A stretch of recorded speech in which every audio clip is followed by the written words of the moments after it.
अस्सलाम वालेकुम नाज़रीन, प्रोग्राम अगर के साथ आमिर गौरी। पिछले कुछ दिनों से फिर एक बहस चल निकली है कि वो स्टेटमेंट्स जो बाज़ इंडियन ऑफिसर्स की तरफ से आए कि जो टेररिस्ट अटैक्स मुंबई में हुए थे या शायद दिल्ली में हुए थे, उनमें भारत के अपने इंटेलिजेंस अफसरान का हाथ था, पाकिस्तान का हाथ नहीं था। लेकिन हमने देखा है कि पिछले 3-4 साल से जो एक फ़ज़ा बनी हुई है एक दूसरे पे इल्ज़ाम की, और स्पेशली ये इल्ज़ाम ज़्यादातर इंडिया की तरफ से आते हैं। हाफिज़ सईद का नाम हो, जमात उद-दावा का नाम हो, और फिर उसके अंदर जब अमेरिका भी शामिल हो जाता है, जब वो हेड मनी लगाता है मिलियंस ऑफ डॉलर्स की, तो पाकिस्तान के अंदर लोग सवाल ये पूछते हैं कि भारत अभी तक 66 साल हो चुके हैं, वो शायद पाकिस्तान को तस्लीम नहीं करता, वो बाज़ उन नज़रियात को तस्लीम नहीं करता, उन लोगों को तस्लीम नहीं करता जिनका रोल है पाकिस्तान बनाने में, जो पाकिस्तानियों के हीरोज़ हैं। लेकिन आज के इस प्रोग्राम के अंदर हम इससे थोड़ा सा आगे जाने की कोशिश करेंगे, इस वजह से कि हम पसंद करें या ना करें, भारत, हिंदुस्तान, इंडिया बहरहाल हमारा नेबर है और हमारा नेबर रहेगा। हमारे यहाँ आमतौर पर यूनिवर्सिटीज़ में कोशिश नहीं होती इस नेबर को पढ़ने की, सिर्फ ये बताया जाता है कि इंडिया जो है इट्स एन एनिमी कंट्री। कितना एनिमी है, क्या वहाँ पे हमारे दोस्त हैं या नहीं, क्या हमारे अपनी नेबर्स के साथ दोस्ती हो सकती है या नहीं हो सकती। और एक ऐसी फ़ज़ा में जब तैयारी की जा रही है ज़हनों की कि जब एरिया खुलेगा, सेंट्रल एशिया तक सड़कें जाएंगी, मिडल ईस्ट तक सड़कें जाएंगी, तो पाकिस्तान इंडिया की ट्रेड बढ़ेगी। लेकिन जो चीज़ है वो ये है कि जो दिलों के अंदर वो जो नफ़रत है या एक दूसरे के बारे में शक व शुबहात है, वो कितना जेन्युइन है। आज मेरी बात वीटी राजशेखर साहब से होगी। ये बहुत बड़ा अखबार इंडिया का दलित वॉइस, उसके एडिटर हैं। इससे पहले बड़ा अखबार है इंडियन एक्सप्रेस, उसके साथ मुंसलिक रहे हैं। इंडिया को एज सोसाइटी उन चंद लोगों में से हैं जो बहरहाल हमारे से बहुत ज़्यादा जानते हैं। राजशेखर साहब, thank you very much for joining me. You know, my first question when I studied India as a subject was that we know now India is the largest democracy in the world, and a lot of weight has been given, to this mantra about India and democracy. 1947, before that, history tells us that India was never a country, as we know as a nation state. Never a nation. Never a nation or nation state the way we know as nation state. It was a combination of so many princely states and rajas and maharajas. How come Indians today believe that they are a nation state and not different people? That's because they are not read the Constitution of India. The Constitution of India says, India, how the Constitution begins. India, that is Bharat, is a union of states. That's how it is described. There is no mention of the word nation in the whole Constitution of India. Later on, during the emergency, Indira Gandhi brought about an amendment and introduced the word nation. That comes very much below. And that has now become the slogan. But India is not a nation, but a union of states. That is how it is described. Even today, India is a union of states. Nation is entirely different. It has got a definition, a connotation, a denotation. A nation means when you suffer, I must suffer with you. When you enjoy, I must enjoy with you. That's the meaning of a nation. So how genuine is this union? Do you think it's a genuine union which is arising out of different states of India and they feel equal? A great writer, Neeraj Chaudhary, in his book, is called Million Mutinies. That's the title of his book. What's going on in India is million mutinies. Only other day in Uttarakhand, people went in search of God, thousands died, and nobody bothered about it. Killing, murder, rape is going on every part of India, and there is no... by the state authorities? State authorities or non-state authorities. But nation means when you suffer, I must suffer with you. Nobody has suffered. So India, to describe India as a nation, is not philosophically correct, it is not ethically correct, and it is also not geographically correct. But now, the concept of India, which is being sold to the world, it is through Bollywood, it is through its development and its progress in computer technology, and also, a power which is emerging as a nation state. So when you talk about Indians, those almost close to 1 billion Indians, do you think that they are partners in this progress? They are not. See, they have a ruling class has been formed in India.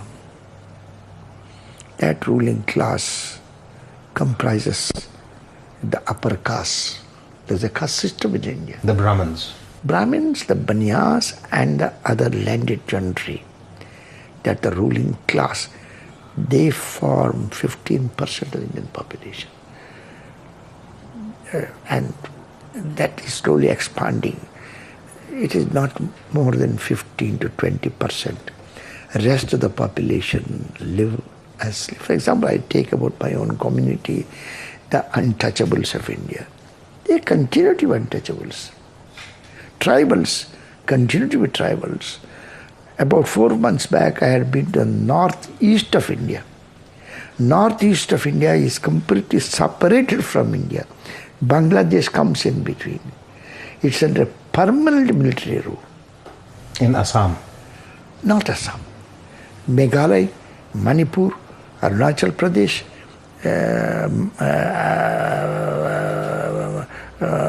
Nagaland, some 4 or 5 states, they are permanently under military rule. So if there is no military rule, would they like to be independent out of India? They don't want to be with India? No. They have not made that demand at all, because they are a ferocious people. They are Mongoloid tribals. They are not ethnically Indian. They are afraid that they may break. I attended their conference, 3-day conference in Manipur. Nobody has made a demand about separation or going away. What is their demand? Why there is a state action then? Why there is state suppression? The ruling class is afraid because it's close to China. The northeast India is close to China. And Arunachal Pradesh has been already claimed by China. So they are afraid that they may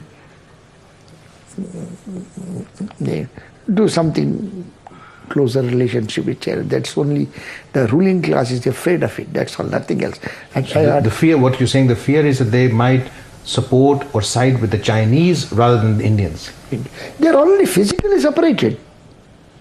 So would you see the similar thing happening in Kashmir, where there is a fear in that ruling class that tomorrow Kashmiris might not want to be in India, and that is why we say state persecution in Kashmir? That fear is there among the ruling class, because even the present chief minister, who is born to a white woman from London, and his wife again is British, even he is also not very happy. He has said it, he is not very happy with it. The Kashmiris are totally alienated. Totally alienated. I had been to Kashmir at least 2-3 times. I had talked to them. Alienation is there, but it is suffering is too much, poverty. But do the people, the question I would like to ask is, do people in North India, for example, in Punjab and in Haryana, in Chandigarh, do they know, one, about what the Indian state is doing in Manipur or in Nagaland or in Assam? And similarly, do the people of Assam, Manipur, Nagaland know what's happening in Kashmir? Or do the people in South, in Kerala and Tamil Nadu, they know what's actually happening up north in the country? Do they know that? They do not know. By and large, they do not know. Because the media in India is very tightly controlled. The English knowing population in India is not even 5%. The English speaking. English knowing, reading, writing, speaking. When you know English, it means not merely speaking. Your butler will be knowing English. That doesn't mean he knows English. Knowing a language means reading, writing, speaking. So those who know reading, writing, speaking, that will be 3%. Mr. Rajshekhar, then, all those surveys, all those media reports, and their international media reports, when they say that India is not only the largest democracy, it is also the largest English-speaking country in the world, that is all nonsense? See, who is to refute it? Who is to refute? India is the largest democracy, largest English-speaking state. There should be somebody to refute it. Who will refute? Who has got the courage to refute it? And who has got the knowledge and the wherewithal? And even if you refute it, who is going to publish it? That's very interesting. नाज़रीन, एक छोटी सी break लेते हैं और break बाद जब वापस आएंगे तो हम जानने की कोशिश करेंगे राजशेखर साहब से कि जो इनकी ओपिनियन है अबाउट इंडिया, बिकॉज जिस तरह मैंने कहा कि हमारे मुल्क में इंडिया की सिर्फ एक पिक्चर है, वो आम तौर पे हमारी इस्टेब्लिशमेंट की तरफ से आती रही है. हम लोग अपनी यूनिवर्सिटीज़ के अंदर, कॉलेजेस में अपने इन नेबर्स के बारे में उतना नहीं जानते. लेकिन ये बातें एक ब्रेक के बाद.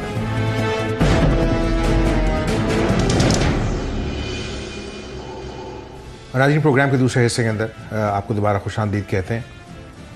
हमारी बात वीटी राजशेखर साहब से हो रही है, जो दलित वॉइस के एडिटर हैं. इंडिया से ताल्लुक़ है, पाकिस्तान भी आते रहते हैं, लेकिन ये इंटरव्यू हम उनके साथ इंग्लैंड में कर रहे हैं. Rajshekhar sir, another thing, again, before we move on to the other subjects, when you say that these Brahmins control India. I didn't say Brahminism. Brahminism. Okay. Because there are other communities. The Brahmins, the Banyas, and the landed gentry. These are the three communities mainly. And we are made to understand in Pakistan that they have still not admitted in their hearts and mind Pakistan as an independent country. And that is why, there is still animosity between the two countries. We do not want to live as good neighbors. Wars have happened. What is the feeling now? Because we see that the youth in India, through the media, is being told about Pakistan as bad deeds, Mumbai, Parliament attack, as if we are the bad guys. What is the feeling on the ground? Do they know that Pakistan is an enemy, such a big enemy? No. They do not know anything about it. They cannot read or they can't write. For them, getting a stomach full of food once a day itself is a great thing. How can they be worried about Pakistan? They don't know where it is. They are illiterate, poor. They are illiterate because they are poor. So 60% of the population is unaware of what is happening in India itself, not about Pakistan. So all these things are artificially created opinion by the elite class, 15%, as I said earlier. They control, because I am a senior journalist of the country, an English-speaking journalist, working in English papers. Even with me, they are not happy. Media is controlled in India? Completely controlled. Who controls it? The owners. Owners are mostly Banyas. For example, Indian Express is owned by the Banyas. Hindustan Times is owned by the Birlas, Banyas. Times of India is owned by the Sahu Jains, again Banyas. And what other papers? These are the three important papers. Other papers are all completely upper caste. The oppressed sections of the population, particularly the Muslims, have no English media. They have got only Urdu or some local Malayalam, that type of media they are having. Media is very strictly controlled because they don't want any information to go to the percolate down to the oppressed people. And what do these people think about the large majority of Indians who are Dalits, who are untouchables? What is their feeling or, aspirations towards them? Do they actually want them, all those, close to a billion, almost a billion plus people, do they want them to be Indians progressing, making money? Since you are a Muslim, any amount of my explaining to you will not be able to understand. A Hindu is a peculiar animal. A Hindu. It gets pleasure in somebody else's suffering. Have you come across such a creature anywhere? That is a very strong statement to make, Mr. They Shekhar. get a pleasure. See, Bombay city has got hundreds of slums. I have gone and seen in the slums where when there's rainwater, the whole body is in the water, whole body. Only the head is on a stone, he sleeps. People living in slums, villages, young women having no saris to wear. They're all suffering, they know it, but that suffering... Do you think India has always been like that? India was not... the image of India, which if you read history, why the British went there, why the Europeans went there, they went for the money. India was not that poor. Indians were not that poor at that time. It was not. Even when I went to Delhi, immediately after 51 or so, when I went to Delhi, Connaught Place was so nice. The Parliament House was so nice. Delhi used to be very, particularly the New Delhi. Now it's all slum. Bombay city is slum. Madras has become slum. Calcutta is called a dead city. Calcutta was the first capital. Bangalore, they called it the garden city of India. Now it has become dead. Cities where the upper caste people, ruling class live is dying. So the India which we see in Indian media, like Bollywood is the biggest media in India, the televisions, the soap, the dramas, all women done up, made up, rich people, cars, that is a fake picture? Fake picture. Once in a way they'll introduce something here and there as a what is called as a masala here and there to get a better taste. But by and large, it can't be hidden. You come to Bombay city, you'll know it.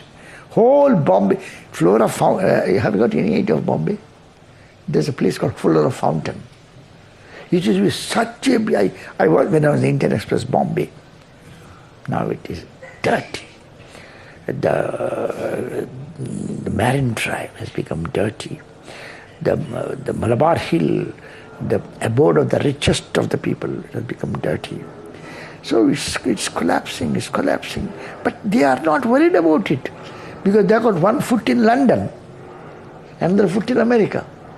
If something happens in India, they will say one foot here, one foot is in... Just if you raise one foot in India... So you're suggesting that the multi-billionaire rich Indians, they do not think about India first? If they have been thinking about India, why we are in such a serious situation now? There is a community, scheduled caste, as it is addressed in the Constitution of India. They form 20% of the Indian population. They are only making a song and dance about reservations and implementation of all the things. But nothing has been done. Tribals, still worse because they live in forests and hills. Okay. Scheduled caste and scheduled 20 plus 10, 30%. There is another community called the backward caste, OBC, which is equally bad, but I mean very seriously Hinduized. What's the capacity of the Indian government, whether it's union government or it's the government of the states, to bring people to at least a human level where they are considered equal? Do you think it can happen? No. You see, the Hindus, upper caste people look at this way. Only if you keep them down under oppression, we will be safe. If these people come up, they will demand a share in the government, they'll put their hand into our pocket and there will be a problem.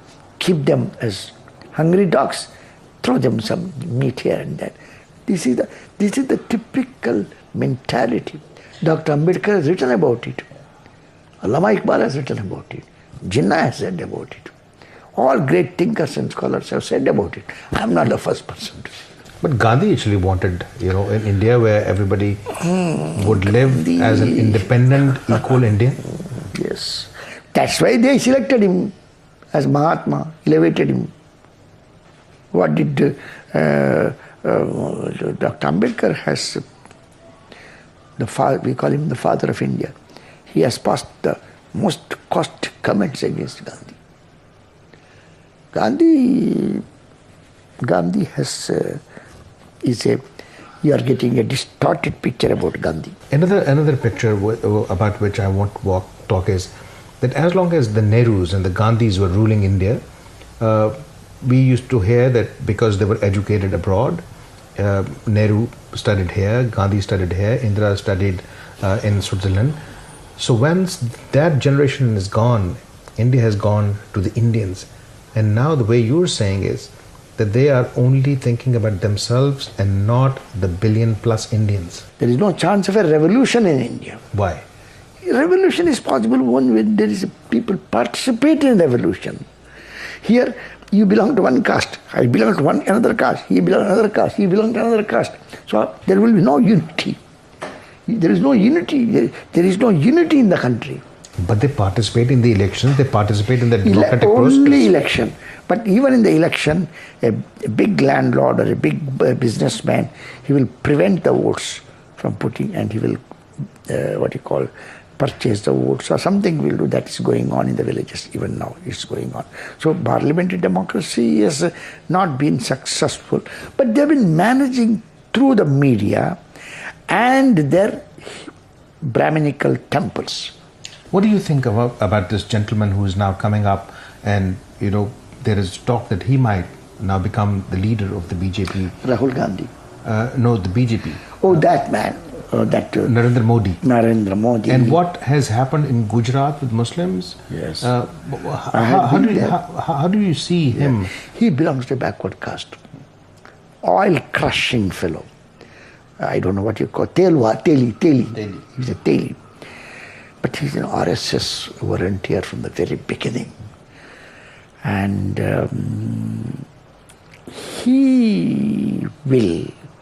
RSS has sponsored him. All the Hindu religious leaders are very happy about him. All the capitalists of India they love him. The media loves him. That is because the problem is this hate mongering. Muslims are the enemies. Not only Muslims of India. What Pakistan. about the Christians? Christians are, after finishing the Muslims, then the Christians will be there. Earlier 6 have been finished during the Blue Star. But there are more Muslims living in India than in Pakistan. And do you think that it will be possible for them to eliminate all Muslims? No, impossibility. India is a diverse country. Different climates, different food, different race. It's a big zoo. So, they live in their own dreamland, So much of what is happening is, China, which became independent, I led 3 delegations. I was the leader of the delegation to China also. I was the president of India-China Friendship Association. China galloped. Today it is number 2 country in the world after America. And any time it may become number 1. How? But there are hopes in India as well that India will become, a really powerful country in the world. Who has said it? They only may be talking about it. The world international authorities have not said it. See, to become strong, there are so many conditions. For example, defense. Our defense is very weak. The morale of the people, and then Indian army is caste-based. That you must remember. Your army is not caste-based. Caste-based means all Jawans are from the low caste. And all officers are? Upper caste people. Most of them are vegetarians. And they ill-treat the Jawans. And it's not, the Indian army is not cohesive. All these things. But they listen to their government. Huh? They listen to the government. Whatever actions they are taking in Kashmir or in the east of the country, they are doing it, but not very well. There is too much of corruption inside the army now. It is coming out now, and They got defeated. China gave one kick in 1952 or 52. You know what has happened. And China is very strong on the borderline. And Pakistan and India, we had a fight. And Bangladesh, what has happened, the whole thing has been done in a very, with the help of the Mukti Bahini. Let me take a very short break. اور ناظرین جس میں واپس آتے ہیں تو وہ چیزیں جو بالکل ڈائریکٹلی اب انڈیا اور پاکستان کے تعلقات کے بارے میں ہیں، چاہے وہ یہ خواہش ہو کہ دونوں ملک ایک دوسرے کے ساتھ مل کے بیٹھیں اور اس کے درمیان بعض جو ایسے انیشیٹوز ہیں کہ دونوں ملکوں کے درمیان امن ہو، اور پھر ساتھ ساتھ اس طرح کے الزامات کہ پاکستان جو ہے وہ کہیں گندا کھیل کھیل رہا ہے ہندوستان میں، یا ہندوستان جو ہے وہ گندا کھیل کھیل رہا ہے بلوچستان اور کے پی کے اندر اور افغانستان کے اندر. یہ باتیں ایک چھوٹی سی بریک کے بعد.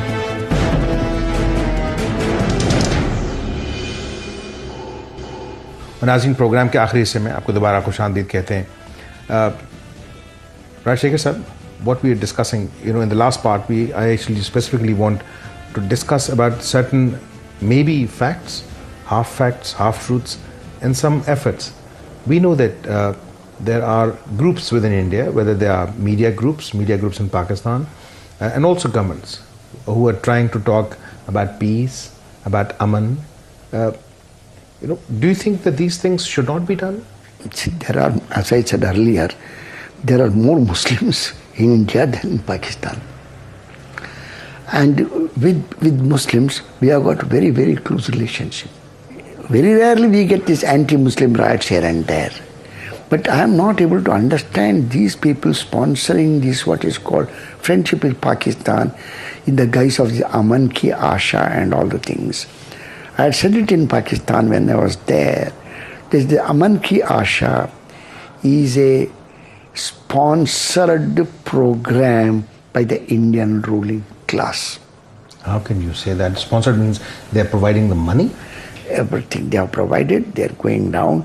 All high fashion women, girls going around and talking. The India-Pakistan unity or movement has to be done by the people at the grassroots level. At the grassroots level, there is no enmity between the two. As I said, India has more Muslims. Okay, then why these people are having this Aman Ki Asha program? I am not able to understand it.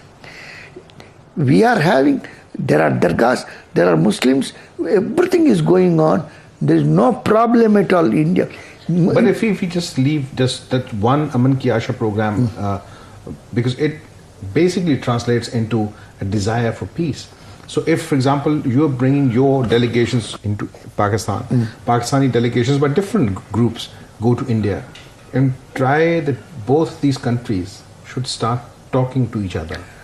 That should be at the people-to-people level, not at the sponsored group level. Because that arouses some sort of a... in Pakistan also, they were asking me, what is this Aman Ki Asha and from where it came? On one side, they are spitting fire against Pakistan. On another side, in the same breath, they are talking about friendship with Pakistan. So which one is true? So, but I can tell you this much, I can tell you, things will not remain like this. Will they change for better? Change for the better will be there. Big developments in Pakistan, big developments in China, big developments in the neighborhood of India and Pakistan, and America going down and China coming up. So my last question would be, Raj Shekhar Sahab, that India is a huge country, billion plus people, and we do not see, a leader in India. There might be many politicians now. There is not one leader who can bring the country together at a time when the world is changing so fast around India, and India is part of that as well. How significant is that India does not have a leader who can bring the country together? Modi is not the leader of India. Congress does not have a leader. Rahul Gandhi still is not sure of himself. Manmohan Singh is not the leader of India. He's just running India as a government. So how significant is that at a time where India has to play a very important role in world history now? Yes, leadership means a leader has to be elected by all sections of the population. Here, only 10-15% of the population only are counted. Rest of them, his job is only to vote and say yes and shout yes. So India does not have a very practical parliamentary democracy. It has failed. So it will go on in this what you call violence. And Narendra Modi is the one. See, as soon as he became the chief minister, he attacked the Muslims, and thousands were killed. Muslim is one, but then you have other minorities. Sikhs are a minority. Dalits are a majority, but they do not have participation in the government. Sikhs have been co-opted. They have been co-opted. Yeah. What about the Dalits? Dalits don't know anything. They are poor and illiterate. And you don't see any future for them? There was no past. How can there be future? Illiterate. They simply die. There is no leadership. Dr. Ambedkar was there, he died. There is no leadership. They say, oh, we have got separate reservation for scheduled castes and scheduled tribes. Reservation did not help them. There is a participation. Participation is not permitted. You see, India is a very peculiar. Nothing is publicized in the country. The Western media is hiding. Western media is hiding. Western media may highlights about what's happening in Egypt, in Syria, and Lebanon, and Iraq, Afghanistan. But why they are silent? They are silent. In the course of my visit, I want to... You think India is worse situation than these countries? Yes. That is because the top upper caste people have infiltrated the media here and in the United States. Business people. Thank you very much. Yes, good. Thank you very much. और नाज़रीन, हमारी कोशिश थी, ये एक opinion हो सकती है, लेकिन ये ओपिनियन जो है ये रिप्रेजेंट करती है millions and millions of those Indians जिनका इंडिया की इस वक्त हायरार्की के अंदर, उनकी पॉलिटिक्स के अंदर कोई रोल नहीं है. राजशेखर साहब समझते हैं कि उनका शायद आने वाले दिनों में भी कोई रोल नहीं होगा. आज के प्रोग्राम के वक्त ख़त्म होता है. इजाज़त दीजिए. खुदा हाफ़िज़.